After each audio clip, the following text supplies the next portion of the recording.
आज्ञा आवे आज्ञा जावे, बिन आज्ञा न रास्ता पावे। आज्ञा का है सारा खेल, आज्ञा बिना टूटे सब मेल। ओम तत्सत। आज्ञा का है सारा खेल, यह अध्याय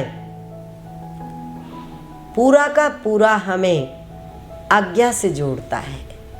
यह आज्ञा क्या है? आपको याद होगा जो सबसे पहला पद हमने लिया था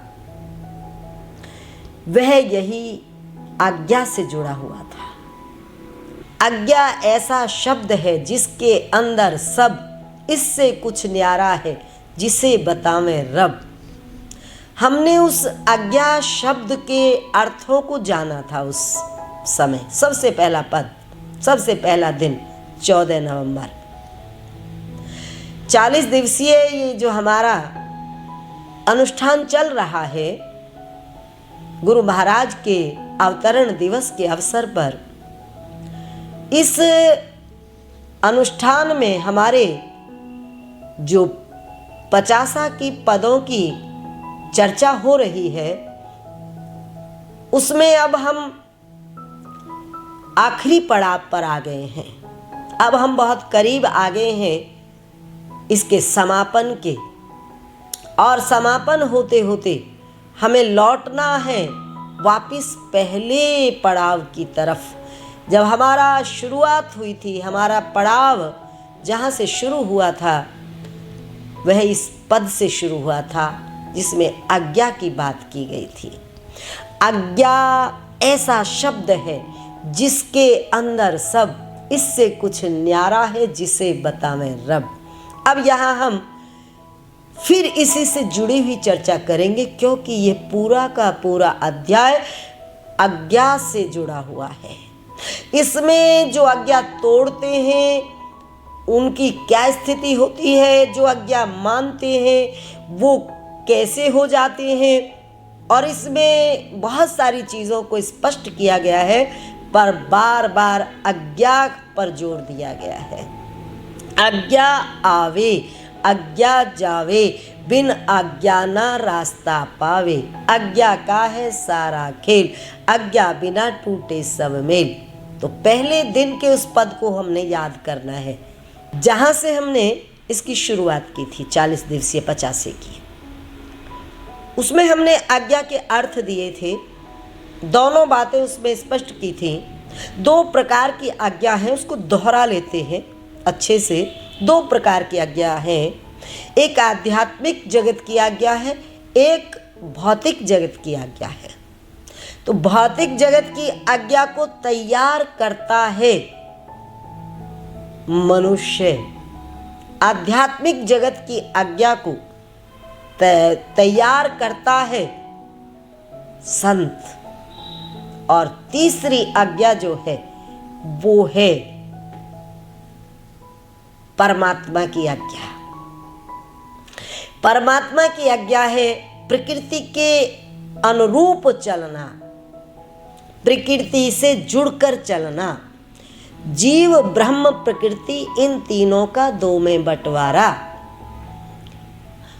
ये तीनों 2 में बट गए हैं, जड़ और चेतन। तो जड़ की जो प्रकृति है उसमें भी अनुशासन है, और जो चेतन शक्ति है, चेतन सत्ता है, उसमें भी अनुशासन है। आज्ञा का अगर आपको याद आया हो तो आज्ञा का एक अर्थ अनुशासन होता है। अनुशासन पूरे सृष्टि में, पूरे ब्रह्मांड में एक अनुशासन काम करता है।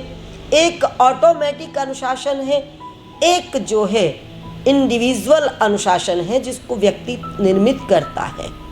यह अनुशासन परिवार में अपने परिवार के हिसाब से निर्मित होता है, समाज में समाज के ढंग से चलता है, देश में देश के ढंग से चलता है। हर जगह का अपना एक अनुशासन है। आप किसी विद्यालय में पढ़ते हैं, वहाँ का अपना अनुशासन है।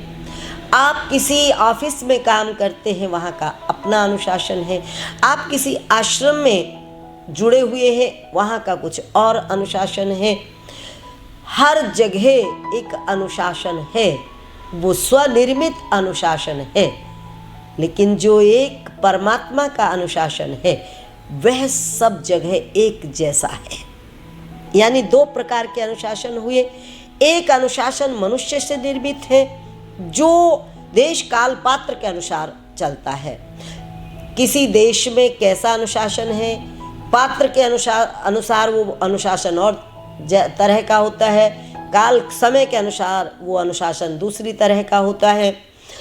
इसी प्रकार जो प्रकृति का अनुशासन है या परमात्मा का अनुशासन है या सृष्टि का अनुशासन है, वो अपने ऑटोमेटिक मोड पे लगा रहता है, वो अपने ढंग से चलता है। जैसे कि श्वास का चलना है, जैसे कि हमारे रक्त संचार का है सिस्टम, जैसे हमारी आंतें काम कर रही हैं, जैसे हमारा लीवर काम कर रहा है, जैसे हमारी किडनी काम कर रही है, इसमें हमारी कोई भूमिका नहीं है।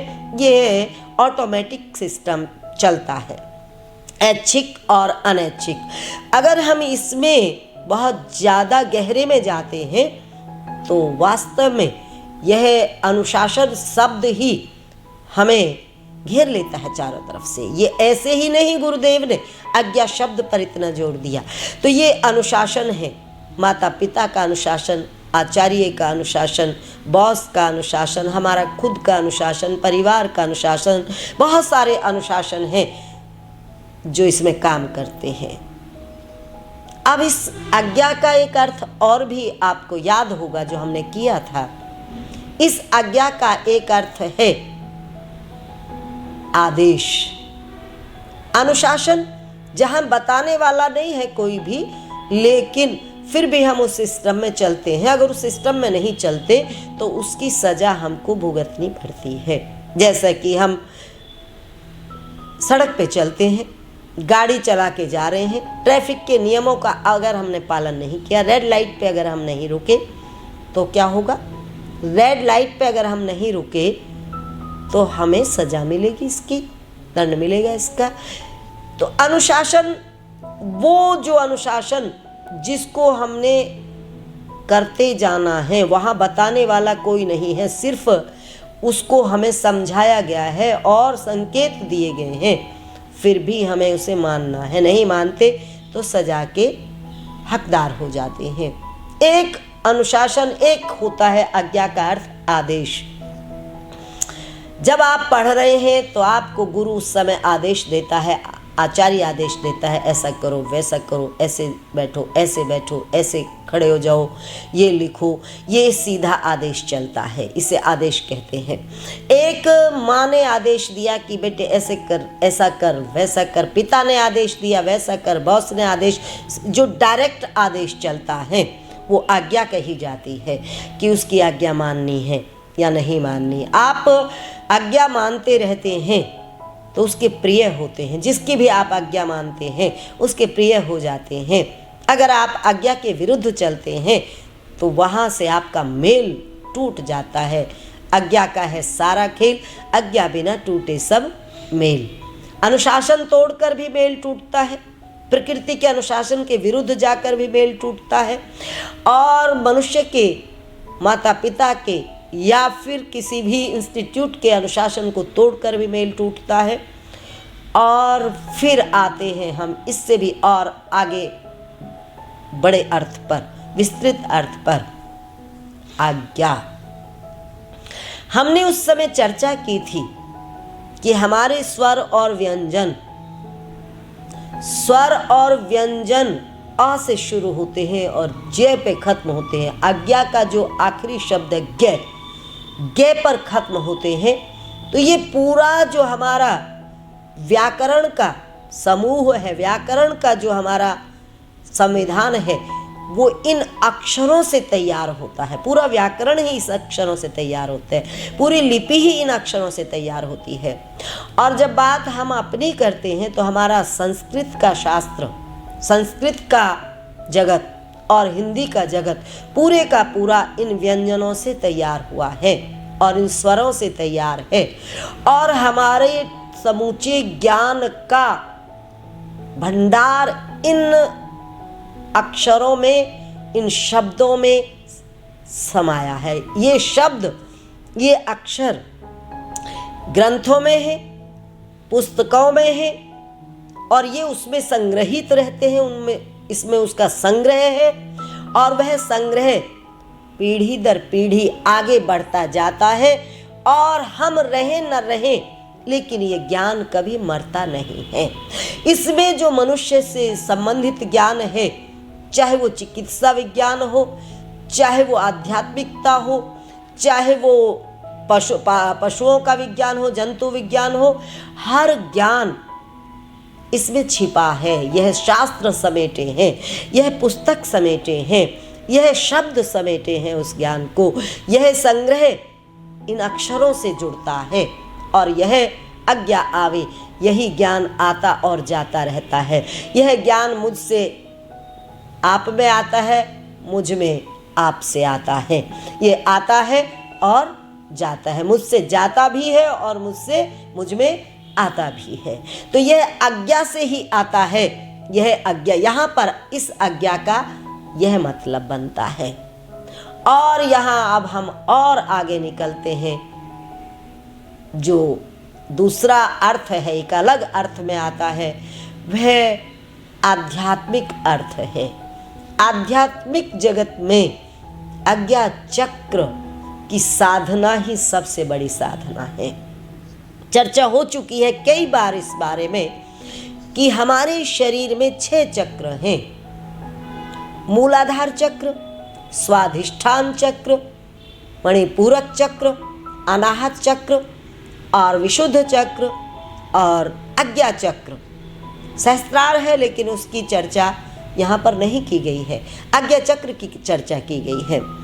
जो साधक है वो जब साधना करता है तो ये चक्रों को पार करते हुए उसकी चेतना आज्ञा चक्र में, इसको आज्ञा चक्र कहते हैं, जहाँ पर तिलक लगाते हैं।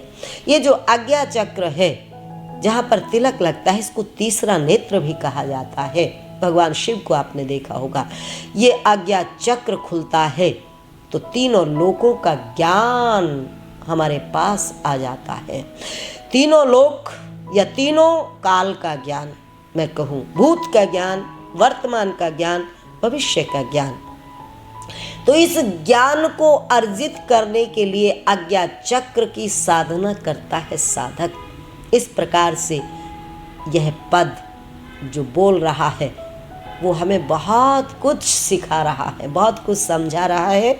अभी इस अध्याय के कई पदों के साथ हम आएंगे आपके सामने, आपसे चर्चा करेंगे। आज इतना ही।